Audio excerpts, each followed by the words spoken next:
नमस्कार, तारा न्यूज प्रस्तुत करवीर तारे या विशेष कार्यक्रमामध्ये मी सुरेखा तुमचं मनापासून स्वागत करते। या कार्यक्रमाअंतर्गत आपण विशेष लोकांचे यशाचे प्रवास आपल्यापर्यंत घेऊन येतोय। आज आपल्यासोबत अशीच एक विद्यार्थिनी आहे जिने स्वतःच्या मेहनतीने आणि जिद्दीच्या बळावर आपले एक वेगळे स्थान निर्माण केले। जोया बागवान आज आपल्या सोबत आहेत। त्यांची नुकतीच इस्रोमध्ये निवड झाली। सर्वात प्रथम तुझं अभिनंदन आणि तारा न्यूज मध्ये तुझं मनापासून स्वागत आहे। थँक्यू।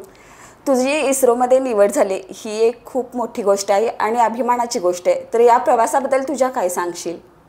ओके, मी पहिला तर मी ह्याला अप्लाय कसं केलं हे सांगेन आणि त्याच्यानंतर मग मला ते इथपर्यंत मी कसं पोहोचले हे सांगेन। असा फ्लो सांगते। मग माझं basic education me 1st to 10th new English medium स्कूलमध्ये होते। त्याच्यानंतर 11th 12th मी राजाराम कॉलेजमधून केले आणि आता मी बीटेकला आहे KIT कॉलेजला CSE AIML ला। ओके, सो आता 3rd इयरला आहे मी आणि मला पहिल्यापासूनच स्पेसबद्दल खूप फॅसिनेशन होतं। मला कॉस्मॉलॉजी वगैरे खूप आवडते। ते बिग बँग थेअरी आणि परत ते स्टीफन हॉकिंग वगैरे त्यांचा मी आदर्श एक होता माझ्यासमोर आणि मी ते कॉस्मॉलॉजी रिलेटेड सगळं काही वाचायचे। मग माझं असं होतं की मला एरोनॉटिकल इंजिनिअरिंग करायची होती त्याच्या रिलेटेडच। बट तेव्हा एरोनॉटिकल इंजिनिअरिंग कोल्हापूरमध्ये कुठे अवेलेबल नव्हती आणि मग ते पुण्यात वगैरे होती। बट मी आमच्या घरातल्या ना मुलगी एकटीच आहे। मग त्यांनी म्हणले कोल्हापूर सोडून बाहेर जायचं नाही, ते असते ना कन्झर्वेटिव्ह फॅमिली। मग ठीक आहे म्हणलं। त्यावेळेला AIML ब्रांच ही नवीन होती। मग मी KIT ला AIML ला ऍडमिशन घेतलं। सो तिथं पण हे सगळं बट तिथं मी CS रिलेटेड सगळं करायचे। बट मी माझं हे ट्रॅक सोडला नव्हता की मला स्पेस रिलेटेड काहीतरी करायचं आहे। मग मी ते फ्रिक्वेंटली इस्रोची साईट बघायचे, नासाची साईट वगैरे ते सगळं बघत राहायचे। मग त्याच्यातून मला ते इंटर्नशिपबद्दल कळालं की ह्यांचे फॉर्म्स आउट होतात आणि भरून पाठवावं म्हणलं, बघूया काय होते पुढे। मग ते पाठवलं आणि ते त्यांच्या जे रिलेटेड स्किल्स होते ते मला मॅच करत होते कारण की मी सेम ह्याच्यामध्ये डेव्हलप केलेले ते। मग त्यांच्यानंतर मला मेल आला की यू हॅव बीन सिलेक्टेड आणि नंतर एक प्रेझेंटेशन असेल छोटंसं, ते तेवढं द्यायला लागेल। मग त्यांनी मला प्रेझेंटेशनला टॉपिक दिला होता SAR डेटा आणि तो आहे स्पेसबद्दल, म्हणजे रेडार जे असतात रेडार सिग्नल्स त्या रिलेटेड होता। मग मला याच्यावर प्रेझेंटेशन द्यायचं होतं। सो मी एक असं प्रेझेंटेशनला 3 स्टेप्समध्ये डिवाइड केलं। मग मी पहिला काय केलं की याच्यामध्ये पास्टमध्ये जे रिसर्च झालेत ते सगळं शोधलं आणि आता करंट टेक्नॉलॉजीज त्याच्यावरती काय वर्किंग आहेत ते शोधलं आणि 3rd सेक्शनमध्ये आपण फ्युचरमध्ये याच्यावर काय करू शकतो ते शोधलं। मग म्हणजे प्रॉब्लेम्स पण आयडेंटिफाय केले आणि त्याच्यावर सोल्युशन्स पण सांगितले। मग तो फ्लो त्यांना आवडला असेल मे बी, मग त्यांनी ते सिलेक्ट केलं। अच्छा, तुझं सिलेक्शन झालं त्यावेळी तुझी पहिली प्रतिक्रिया काय होती किंवा घरातल्यांची तुझी प्रतिक्रिया काय होती? मी ऑनेस्टली सांगायचं म्हणलं की मी हे सगळं प्रोसेस घरी सांगितलं नव्हतं की मी अप्लाय केले, इंटरव्ह्यू दिले, हे सगळं माझं कॉलेजमधून झालंय। लास्ट मोमेंटला जेव्हा फायनल त्यांचं कन्फर्मेशन आलं तेव्हा मी घरी जाऊन सांगितलं की असं असं झालं आणि मला जायला लागणार आहे अहमदाबादला। मग आधी म्हणजे त्यांचं कसं होतं, पेरेंट्स पण होय नाही होय, कारण की मी सिंगल म्हणजे मुलगी घरात एकटीच असं। मग त्यांनी नाही होय म्हणत तरी मी हे केलं की ती खूप मोठी अपॉर्च्युनिटी आहे आणि मला जायला पाहिजे। मग त्यांनी पण सपोर्ट केला तसा आणि मग आता मग मी तिथं जाणार आहे। अच्छा, तर हे सगळं करत असताना एक्स्ट्रा क्लासेस किंवा एक्स्ट्रा काय तू ॲक्टिव्हिटी किंवा ह्याच्यामध्ये एक्स्ट्रा काय कॉलेज व्यतिरिक्त शिकावं लागलं का तुला?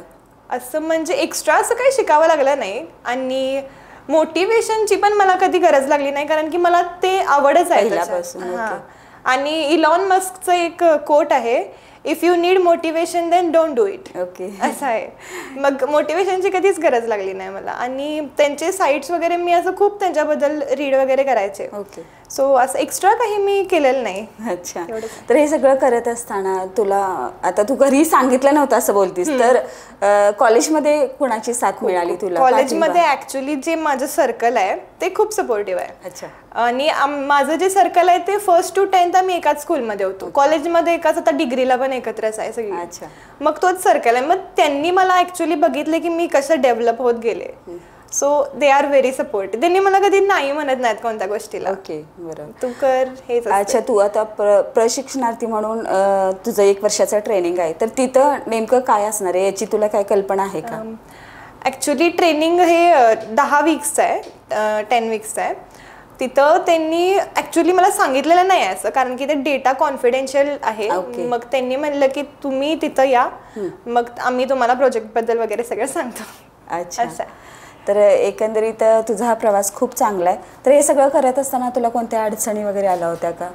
अडचणी अशा म्हणजे सांगायचं म्हणलं तर मला असं कायम वाटते की इन दिस सोसायटी ना people don't want woman to grow.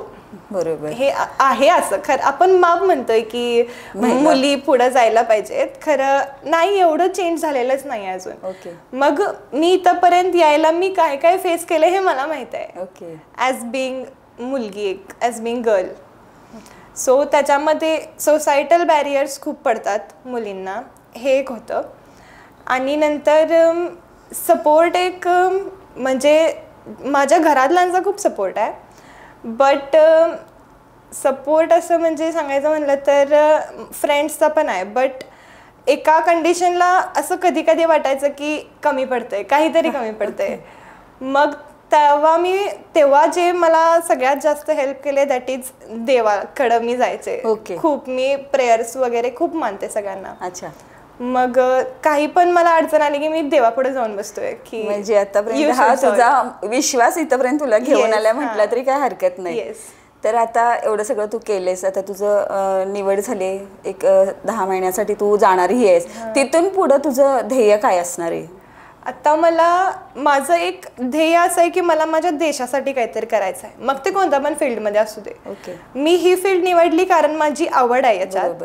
मग आता इथून पुढं मग मला माझ्या देशासाठीच काहीतरी करायचं आहे. मग बघूया, आता तिथून पुढे सिलेक्शन झालं तर चांगलीच गोष्ट आहे. तिथं तेवढा मी सिलेक्शन होणार, तुझा एवढा विश्वास आहे तर तुझं सिलेक्शन हे होईलच. तर आता ह्या क्षेत्राकडे मुलींची संख्या तसं म्हणायला गेलं तर खूप कमी आहे. तर खूप जणांची इच्छा असते इकडं वळायची, पण त्यांना एक बॅकग्राऊंड म्हणा किंवा एक सपोर्ट मिळत नाही. तर अशा मुलींना तू काय सांगशील? जिथं आपली विल असते ना, where there is will there is way. Okay. मग आमचं पण बॅकग्राऊंड आहे, एज्युकेटेड आहेत, बट आमच्या घरी सगळी डॉक्टर्स आणि इंजिनियर्स आहेत. या फील्डकडे कोणच गेलेलं नाही अजूनपर्यंत. मग मी अशी वेगळी फील्ड निवडल्या, ते खूप जणांना खूप कौतुक वाटायला लागलं की तिथंपर्यंत पोचणं, आणि ती पण मुलगी असून, दॅट इज बरोबर, ते खूप हे आहे. आणि बाकीचं म्हणजे तिथंपर्यंत जाण्यासाठी मुलीच असं नाही, बट आपल्या आज जेव्हा आवड असते तेव्हा कुठून पण परमेश्वर मार्ग काढतो, कुठून पण असते. बरोबर आहे. तर आज आपण जोया बागवान यांचा यशाचा प्रवास पाहिला. तिनं अगदी जिद्दीने आपलं स्थान एक वेगळं निर्माण केले, आणि तिचा विश्वास आणि तिची चिकाटी आणि तिचं मेहनत ही तिला आज इथपर्यंत घेऊन आली. तर तुझं मनापासून स्वागत, तू आज तारा न्यूजला भेट दिल्याबद्दल, आणि तुझ्या फ्युचरसाठी तारा न्यूजकडून खूप साऱ्या शुभेच्छा. थँक्यू.